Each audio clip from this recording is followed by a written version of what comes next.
Okay, so today is day 78 of going through my old journal entries. The quote for today is, "We are all different. Don't judge. Understand instead."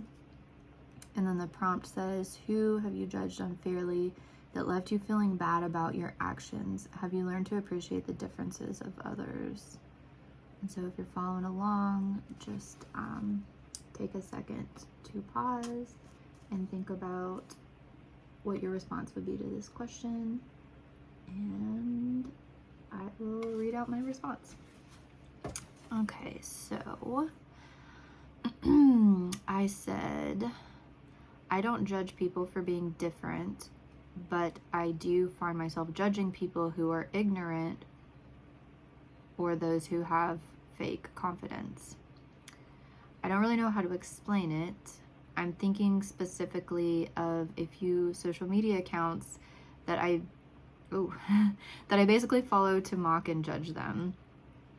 Okay, I don't do that anymore. I haven't been on or haven't done it in a while. I used to do it on Instagram a little bit. You know, you've got those accounts that you're following them not because you support them, but because they're saying things that are kind of like out there, or they're doing things that are kind of out there, and you just want to see like, what are they doing next? And I would just follow them and not really interact with them. Okay, I know who this one is. Yeah, I haven't checked up on her in months. So I said, one is a passive-aggressive older woman who reminds me a lot of my mom.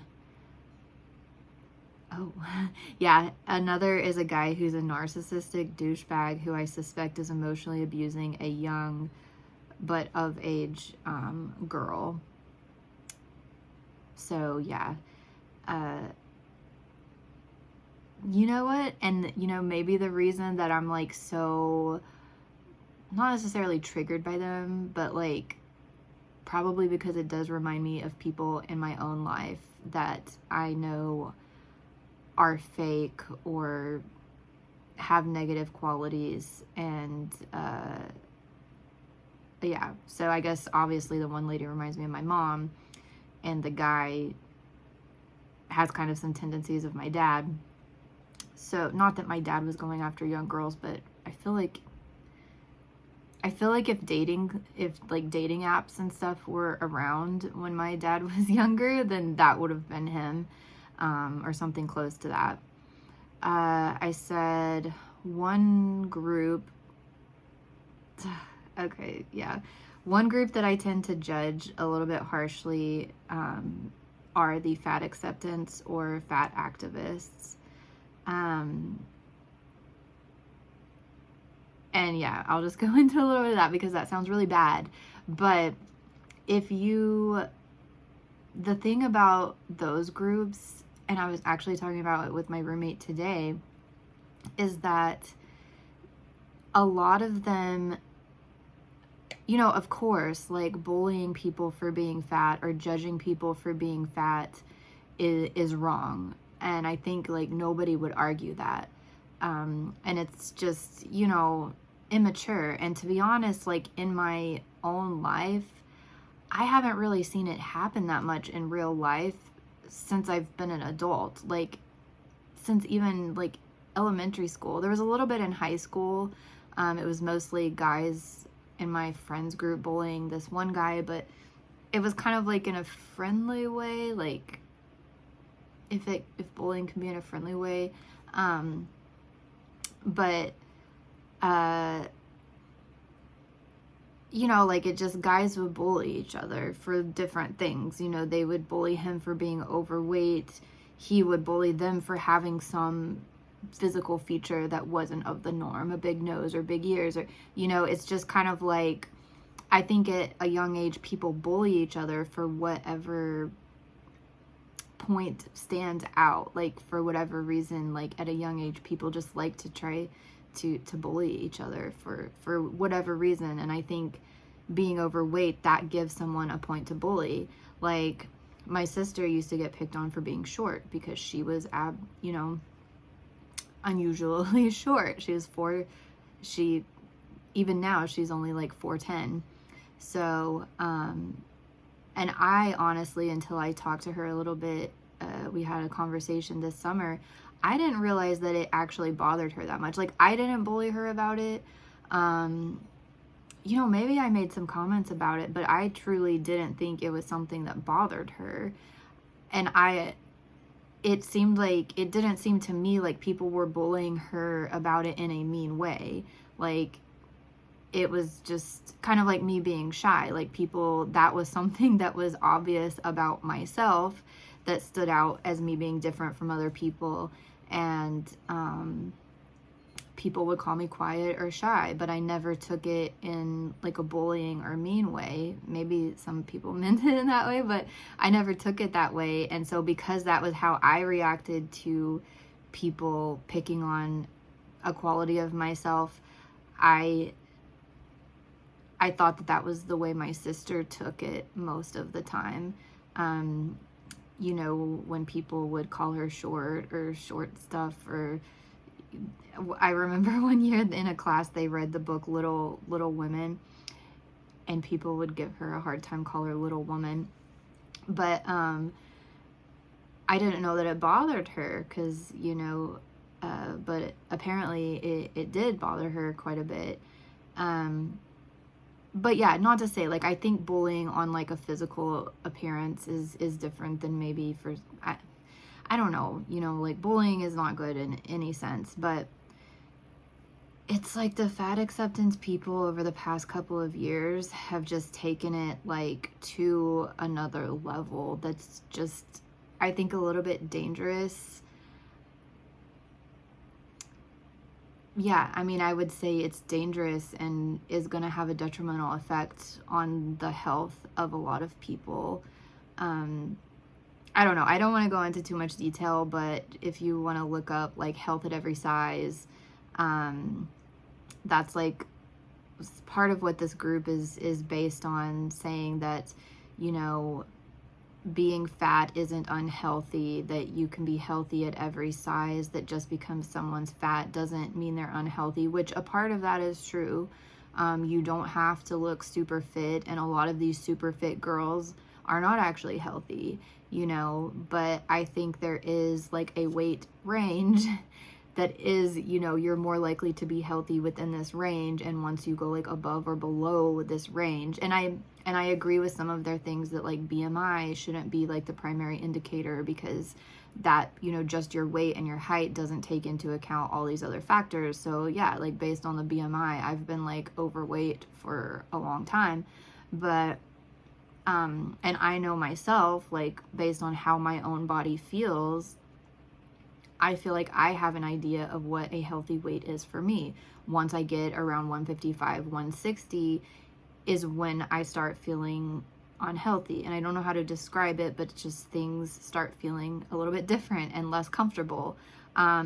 I don't feel like, based on society standards, I look the greatest at 155 or 160. So I'm taking out like just physical attractiveness. But I would say I could be in the 150s, 160 and still feel okay. I think definitely when I get up to like 170, 180, that's when I would start to get worried myself that, you know, my health was being impacted. And I think everybody's going to be different with what weight that happens. But I think when you're talking about 300, 400 pounds, then I don't think you can keep saying that like my weight has nothing to do with my health. Sorry, I've got a cat outside my door. But I need to wrap this up. But anyway, so yeah, just I just think some of the things they're putting out are pretty dangerous, and I think girls that follow some of this are going to end up very unhealthy, and possibly some of them irreversibly so. And yeah, I'm starting to judge. I try not to judge them, because I know that like they're just doing something that it's kind of a confirmation bias. Like they want to believe that they don't need to change any, you know, it's hard to change your lifestyle, change your diet. And I think they just want something that kind of confirms and tells them that, like, they don't have to do that, that there's nothing wrong, you know, with how they're eating. And me and my roommate talk about it. We're like, it's not that. Like, it's not that there's something wrong with them necessarily, but like the way society, American society is with food. Like, my roommate thinks that, like, you know, it's weird because he's kind of like open to like freedom, but then at the same time he sees areas where, like, I don't want to explain politics, but you know, on the one hand, like, he's all about freedom, but then on the other hand, he's kind of like, well, maybe we should do something about these companies that are just like selling this really unhealthy food. Maybe it should be taxed, and, you know, things like that. And I'm like, I don't know what the answer is, because you don't want to take away people's freedom to eat whatever they want, but then at the same time, like, I think it has to do with education. I don't think it's pushed enough how unhealthy some of these foods are, and how addictive they are, and how these companies make them addictive, and does make it hard for people to get off of them. And, you know, I would argue that some foods should be on the same level as like drugs, because you're getting, you know, the dopamine hit when you eat the food. It's having a negative impact on your life and your health. But I don't think most people view food as like a drug or something bad.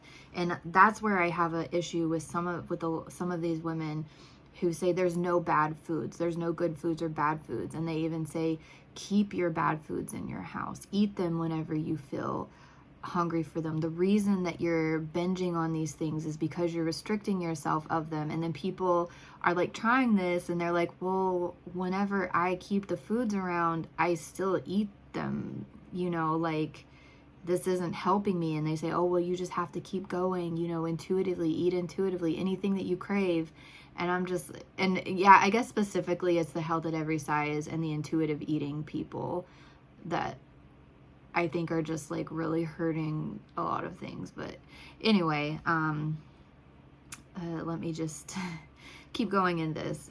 If you want to look more into it, there's tons of like YouTube videos talking about people in that community and some of the stuff that they're saying. And there's some videos that people are kind of mean about it, but there's other videos that people are like really trying to be understanding and see where they're coming from. And, you know, so you can search through and find that stuff. But yeah, that's one thing that I've been following lately that it just blows my mind. And some of these people, I think they're just grifters, and they're just like, they know it's a way to make money without really having to do anything. They don't have to put together a meal plan for people. They can just say, oh, you need to eat intuitively, whatever you're craving.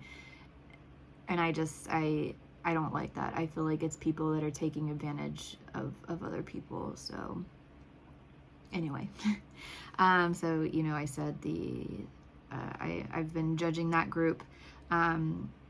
And then I said, they say that sometimes judgment is a projection of an insecurity that you have within yourself. And I said, I've thought about this and wondered if those people that I follow that I'm kind of judgmental of, if their posts trigger me because I'm jealous that they're feeling good about themselves, despite not having the ideal body standard. Okay, so here I'm talking specifically about the fat acceptance people. And I said, but I don't think so, because that's one thing they say, like, whenever, you know, people kind of like try to criticize them and the things that they're saying, they say, oh, well, you're just, you know, indoctrinated with internalized fat phobia, and you don't like to see a fat person being happy. You're upset because you have fallen into this trap of society that says you have to be thin. And yes, I mean, there is some truth to a lot of the stuff that they say. Like, back in the 90s when I grew up, there was this huge push to be thin. But like I said, it comes to a limit. Like, I don't see, you know, yeah, like I really don't think that's what it is. I said, I don't think so. I think it's the arrogance and false confidence. And I said, inability to ... I can't think of the word, but a lot of them won't listen to facts. Yeah, they just like completely ignore any facts that people throw at them. So like their mind is made up that being overweight isn't unhealthy. I think in general I judge people who are closed-minded, and set in their beliefs. So yeah, if we go back to the quote, it says, "We're all different, don't judge, understand instead." I actually think that I'm pretty good at that, because I do, before I get upset at someone about something, or before I judge someone about something, if I feel myself doing that, I try to step back and be like, well, what is making them do this? Or what is making them act like this? Or what put them in this, situation? And I don't think I ever put it fully on them. Like I said, unless they really do seem to have malicious intent, like those people that I think are just grifting and just trying to make money off of these people. But I don't blame any of the people, most of the people who follow these things, So anyway, that's what I wrote for that. And I'm gonna check on my cat. And I will be back tomorrow with day 79.